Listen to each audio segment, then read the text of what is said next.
From ancient sacrificial rituals to throwdowns in suburbia, the predators from Predator have been part of human history for far longer than you've realized. A controversial report suggests that the predators, technically known as the Yautja, established temple-style compounds on Earth, some of which were hunting and training grounds for the youthful warriors. The humanoid ones. They've been sent here to prove that they're worthy to become adults. It's unclear how many human civilizations encountered the Yautja. The descriptions of the temples suggest they were of early Central American human architectural style and not extraterrestrial. At least one of these alleged temples, located under the Antarctic Sea off the coast of Bouvet Island, contained human remains.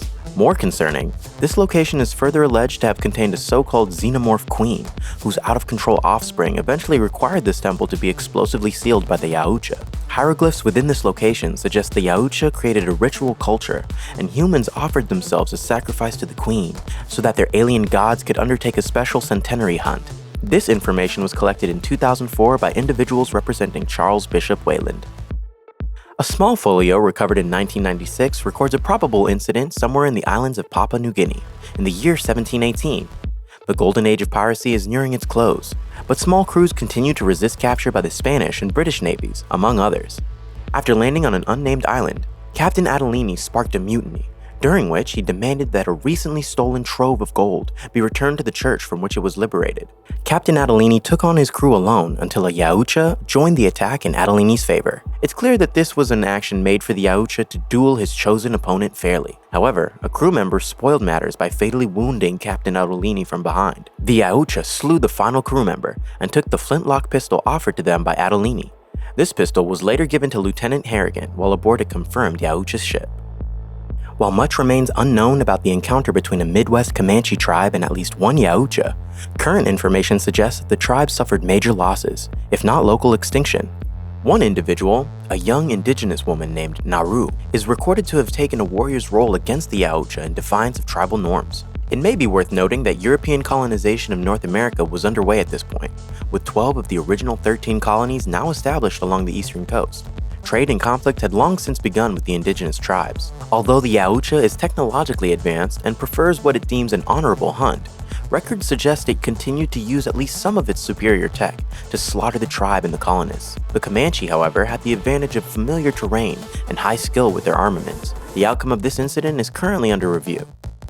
By 1904, a successful Norwegian whaling station was operating out of Bovatoya Island off the Antarctic coast. According to the controversial Charles Bishop Weyland report, on an unknown date, the settlement claimed to experience a number of mysterious events that ranged from unidentifiable lights in the sky to unusual seismic activity. The Weyland report claims that the whalers eventually retrieved an object from the ice, a metal pod that released a Yautja. The report further claims the Yautja annihilated the whalers along with a number of xenomorph drones that had been somehow released from the alleged temple, long since frozen in the ice. The entirety of the Weyland report remains in doubt, and there is no physical evidence to support that the 1904 desertion of Razorback was due to localized intergalactic conflict. During the height of US interference in Central and South American political affairs, CIA operative Al Dillon hired mercenary Alan Dutch Schaefer and his team under the guise of a hostage rescue operation. While this was a cover and the actual operation was a guerrilla strike against a growing Russian and Central American alliance, it's moot in the face of the first confirmed Yautja encounter in modern military history. Whatever it is out there, it killed Hopper, and now it wants us. Dutch's team encountered the Yautja in mid-hunt. It had previously obliterated a Green Beret team sent by the CIA. The team captured one individual, Anna, who eventually explained that previous Yautja hunts were alleged to have occurred in her own country. Dutch and Anna would be the only two to make it to extraction. Get to the chopper! Dutch suffered major injuries and shock from a one-on-one encounter with Yautja that occurred before he escaped the jungle. While most other incidents suggest Yautja prefer honorable hunts, this one chose to incinerate itself and its surroundings with an explosive device. In the years leading up to the turn of the century, Los Angeles endured a cartel street war as two competing gangs fought for turf, unnaturally hot, presumably due to climate change. The already heightened conflict zone drew the attention of a Yautja. Los Angeles Police Lieutenant Harrigan took note of an unusually violent crime scene and a departing figure, but the investigation remained focused on the cartel violence with the assistance of DEA officials.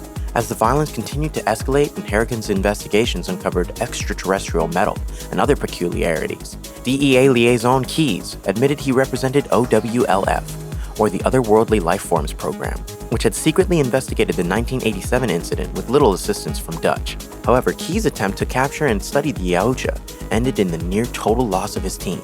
Harrigan, meanwhile, engaged the Yautja in one-on-one combat, resolving in a human victory just inside the Yautja's vessel. At this time, it was made clear to Harrigan that the Yautja had not arrived alone, confirming that these predators have been hunting Earth regularly. Harrigan was given the Adolini flintlock by one of the departing Yautja. With the true identity of Charles Bishop Weyland in doubt, much of the rest of the 2004 incident is questionable. Independently wealthy, Weyland gathered a small crew of experts from a variety of fields to investigate the Bouvet Island temple location. Upon arrival at the ruins of Razorback Station, this field team, along with Charles, claimed to enter the temple via a tunnel alleged to be of recent Yautja creation.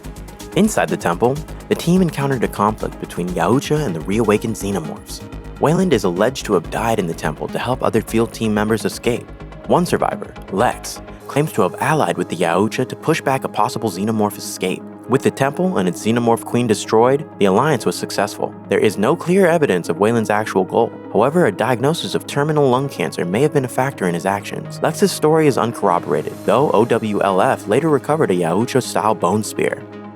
The mystery of Charles Bishop Weyland is compounded by the involvement of someone who claims to be a Miss Yautani, who may have also released the initial Razorback Station report. Miss Yautani's secondary report alleges that a further situation arose from the Bouvet Island temple encounter, involving a mutated Yautja, or rather, a predator with xenomorph characteristics. This chaotic and generally unreliable report suggests that not only was the town of Gunnison, Colorado, at the mercy of a Yautja attempting to contain this predalien situation, but that it went out of control so far as to require a scorched earth response from the United States military. To date, there is no confirmed tactical nuclear response, much less on US soil, and no global radiation reading to suggest that the Gunnison event happened. In truth, this situation may be best explained as a false flag report left as a watermark to trap an agent selling confidential documents, with the event taken out of context by conspiracy theorists.